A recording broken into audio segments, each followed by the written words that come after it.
Hi everyone, you are warmly welcome to Saman Yapa YouTube channel. This is your favorite program, දවසකට වතාවක් කතාවට රටාවක්. අද දවසේ පාඩමින් මම ඔයාලට ඊටම වටිනා වාක්‍ය රටාවක් එහෙම නැත්නම් ෆ්‍රේස් එකක් සම්බන්ධවයි කියලා දෙන්නේ. ඇත්තටම වාක්‍ය රටා කිහිපයක්ම මේ පාඩම ගැන කියලා දෙනකොට ඔයාට නැවතත් ඉගෙන ගන්න හැකියාව ලැබෙනවා. එක දිගට පැය ගාණක් මම හිටගෙන බලාගෙන හිටියා. දවස් 3ක් අපි එක දිගට නිදාගත්තේ නෑ. එක දිගට ටීවී එක දිහා බලාගෙන ඉන්න හොඳ නෑ. එක දිගට අවුරුදු ගාණක් තිස්සේ දේශපාලකයෝ අපිව රැවට්ටුවා. මෙන්න මේ වාගේ අදහස් කොහොමද අපි ඉංග්‍රීසියෙන් කියන්නේ? හරියටම කියන හැටි තමයි දැන් ඔයාලට මම කියලා දෙන්න යන්නේ. ඉතින් සුපුරුදු විදියටම මගේ ඔන්ලයින් ක්ලාසස් ඒ වගේම නේවාසික පුහුණු කඳවුරු පිළිබඳව දැනගන්න ඔයාට මේ පාඩම අවසානයේදී අවස්ථාව තියෙනවා. කෙටිම කාලයක් තුලදී ඊටාම හොඳින් ඉහළම ප්‍රතිඵල ලබා ගන්න අවශ්‍ය නම් ඔබ අනිවාර්යයෙන්ම මෙන්න මේ වාගේ පන්ති වලට සහභාගී වෙලා බලන්න ඕනේ. කණ්ඩායමක් තුල ශිෂ්‍ය සංඛ්‍යාව අඩු වෙන තරමට තමයි ඉගෙන ගන්න කෙනාට වාසි සැලසෙන්නේ. කණ්ඩායමක් තුල ශිෂ්‍ය සංඛ්‍යාව අඩු වෙන තරමට තමයි ඉගෙන ගන්න කෙනාට වාසි සැලසෙන්නේ. අන්නේ මතක් කිරීමත් සමගින් මම සුපුරුදු විදිහටම පාඩම ආරම්භ කරනවා. එක දිගට පැය ගාණක් තිස්සේ මම බලාගෙන හිටියා.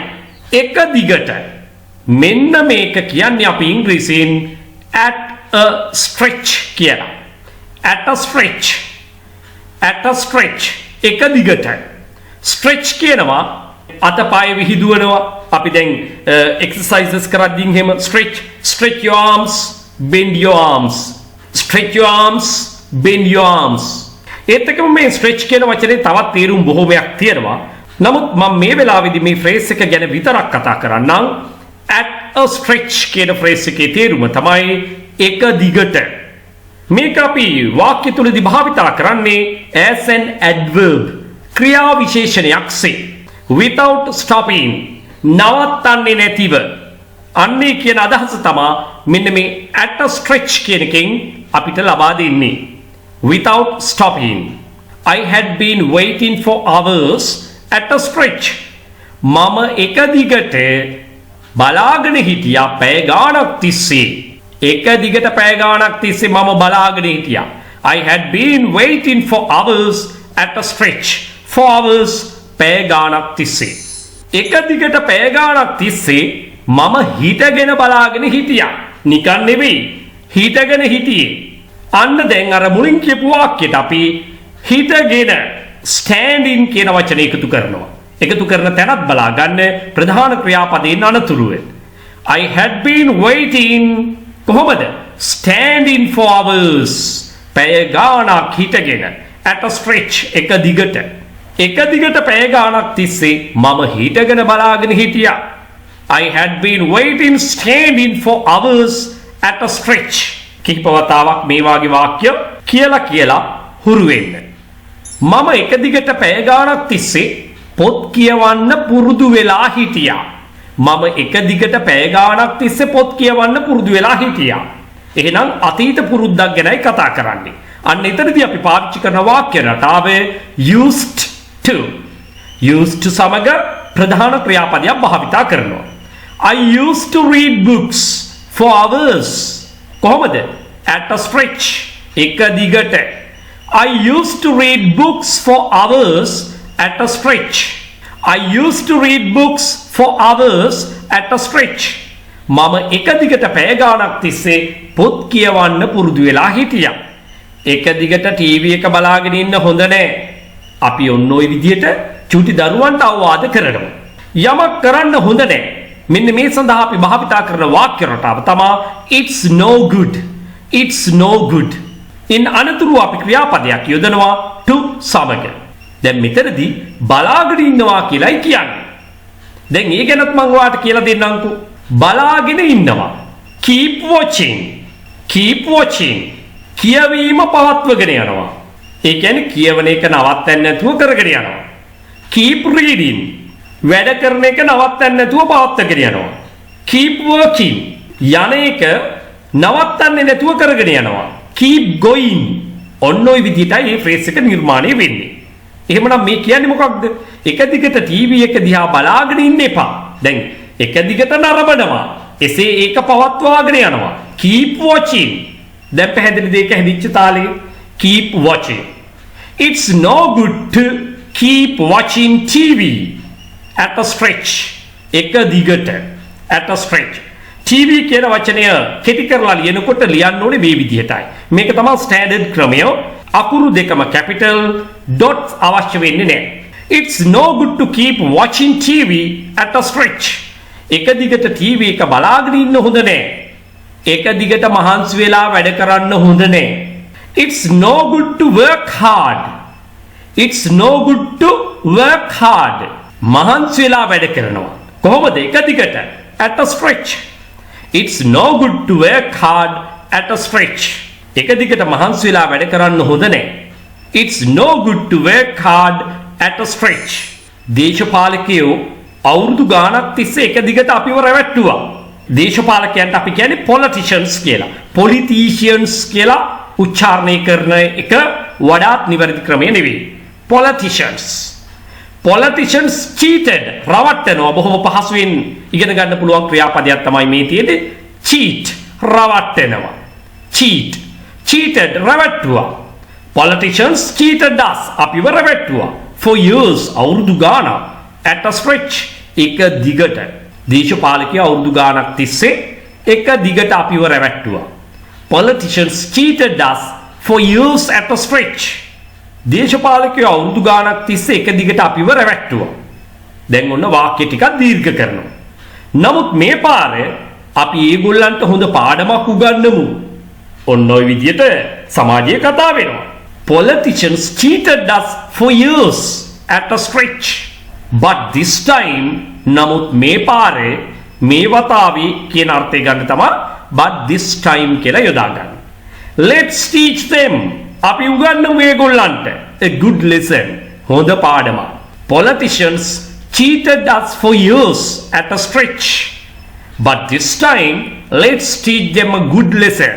politicians cheated us for years at a stretch.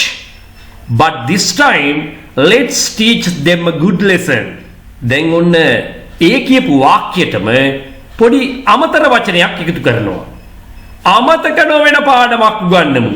අමතක නොවන. unforgettable. unforgettable. forget අමතක කරනවා. forgetable. forgettable. අමතක කළ හැකි. එහෙනම් ඒකේ විරුද්ධ පදේ තමයි unforgettable. අමතක කළ නොහැකි. අමතක නොවන. unforgettable. an unforgettable lesson. අමතක නොවන පාඩමක්. an unforgettable lesson. politicians cheated us for years at a stretch. but this time let's teach them an unforgettable lesson. let's teach them an unforgettable lesson. politicians cheated us for years at a stretch. but this time let's teach them an unforgettable lesson. දේශපාලකයෝ අවුරුදු ගාණක් තිස්සේ එක දිගට අපිව රැවට්ටුවා. නමුත් මේ පාරේ අපි ඒගොල්ලන්ට අමතක නොවන පාඩමක් උගන්වමු. මේ වාගේ දිගට දිගේ වාක්‍ය කියාගන්න බැරි නම් අපි මෙන්න මේ වාගේ කෙටියෙන් පාඩම් කරගමු. එක දිගට අපිට වැඩ කරන්න බෑ. we can't work at a stretch. we can't work at a stretch. එක දිගට අපිට ඇවිදගෙන යන්න බෑ. ඇවිදගෙන යන walk. we can't walk at a stretch. we can't walk at a stretch. එක දිගට කතා කරන්න බැයි නම් අපි කියන්නේ එක හුස්මට කතා කරන එක දිගට කියලා. එහෙමත් කියනවනම් කොහොමද කියන්නේ? talk. we can't talk at a stretch. we can't talk at a stretch. අන්නේ වගේ කෙටි වාක්‍ය නිර්මාණය කරගන්න. තම තමන්ගේ හැකියාව අනුව ඒක දීර්ඝ කරගන්න, තව තව කොටස් එකතු කර ගැනීම කරන්න පුළුවන්. හරියට මෙන්න මේ වගේ. එක දිගට අපිට හිටගෙන ඉන්න බෑ. මතකද කියලා දුන්නා. keep standing. we can't keep standing at a stretch. we can't keep standing at a stretch. අපි තවත් වාක්‍යයක් එකතු කරනවා. තවත් මේ කාර්යය වැඩි වෙන්න, ලස්සන වෙන්න. එක දිගට අපිට හිටගෙන ඉන්න බෑ. we can't keep standing at a stretch. එහෙම කියලා අපි කියනවා මෙහෙම. අපි කොහේ හරි වාඩි වෙමුනේ. අපි කොහේ හරි වාඩි වෙමු නේද? We can't keep standing at a stretch. Let's sit somewhere. Somewhere. කොහේ හරි. Somewhere. Shall we? අන්නේ ටැග් එක තමයි අපි එකතු කරන්නේ සාමාන්‍යයෙන් let's කියලා පටන් ගන්නා වාක්‍යයක ටැග් question එක නිර්මාණය කරද්දී අපි shall we තමයි අගට එකතු කරන්නේ. Let's sit somewhere. Shall we? අපි කොහේ හරි වාඩි වෙමු නේද? එක දිගට අපිට හිටගෙන ඉන්න බෑ. අපි කොහේ හරි වාඩි වෙමු නේද? We can't keep standing at a stretch. Let's sit somewhere. Shall we? කිහිප වතාවක් කියලා මේ දේවල් අනිවාර්යයෙන්ම ඔයාට පුහුණු වෙන්න හැකියාව තියෙනවා. අවශ්‍ය වන්නේ උනන්දුව සහ කැපවීම. එක දිගට වැඩ කරන්න බෑ. අපි පොඩි විවේකයක් ගමු නේද? We can't work at a stretch. Let's take a short break. Let's take a short break. Shall we? අන්න මතකනේ ටැග් එක හැදෙන්නේ shall we කියලා. එක දිගට වැඩ කරන්න බෑ. අපි පොඩි විවේකයක් ගමු නේද? We can't work at a stretch. Let's take a short break. Shall we? යලිත් මෙවැනිම ප්‍රායෝගිකව ඔයාට ඉතාම වැදගත් වන වාක්‍ය රටාවක් අරගෙන ඉක්මනින්ම හමු වීමේ බලාපොරොත්තුවෙන් මම ඔයාලගෙන් සමුගන්නවා. So thank you everyone. Goodbye. පාසල් යන දරුවන්ට උසස් අධ්‍යාපන කටයුතු වල නිරත වෙලා ඉන්න අයට, රැකියාවල නිරත අයට, ඒ වගේම රැකියාව බලාපොරොත්තු වෙමින් සිටින අයට, එහෙමත් නැත්නම් විභාග ප්‍රතිඵල බලාපොරොත්තු වෙමින් සිටින කෙනෙක් වෙන්න පුළුවන්. ඔයාගේ දැනුමට ගැලපෙන විදියට කණ්ඩායමකට එකතු වෙන්න පුළුවන්. එහෙම නැත්නම් තනි පුජ්‍යල පන්තියක් සංවිධානය කරගන්නට පුළුවන්. මේ සියලුම පන්ති දෙආකාරයකට පැවැත්වෙනවා. ඔන්ලයින් ක්ලාසස් ලෙසත්, නේවාසික පුහුණු කඳවුරු ලෙසත්. විශේෂයෙන්ම පාසල් යන දුවලා පුතාලට නම් ඔවුන්ගේ නිවාඩු කාලවලදී මේ නේවාසික පුහුණු කඳවුරු සඳහා සහභාගී වෙන්න පුළුවන්. සාමාන්‍ය පෙළ විභාගයෙන් පසුව, එහෙම නැත්නම් උසස් පෙළ විභාගයෙන් පසුව ප්‍රතිඵල බලාපොරොත්තු වෙමින් ඉන්න සිසුන්ට දින 45 නේවාසික කඳවුර සඳහා අනිවාර්යයෙන්ම සහභාගී වෙන්න පුළුවන්. ඒ වගේම වැඩිහිටියෙක් වෙන්න පුළුවන්, රැකියාවක් බලාපොරොත්තු වෙමින් ඉන්න කෙනෙක් වෙන්න පුළුවන්. මෙකී නොකී ඕනෑම කෙනෙකුට ඉංග්‍රීසි භාෂාව ව්‍යාකරණානුකූලව ඉගෙන ගන්න ගම චතුර ලෙස ඉංග්‍රීසි කතා කිරීමට අවශ්‍ය නම් ඔවුන්ට නේවාසික කඳවුරු සඳහා සහභාගී වෙන්නට පුළුවන්. ඔබ මේ සම්බන්ධව උනන්දුවක් දක්වන්නේ නම් ඔබගේ අවශ්‍යතාවය පැහැදිලි කරමින් 071 011 22 62ට දැන්ම WhatsApp voice message එකක් යොමු කරන්න.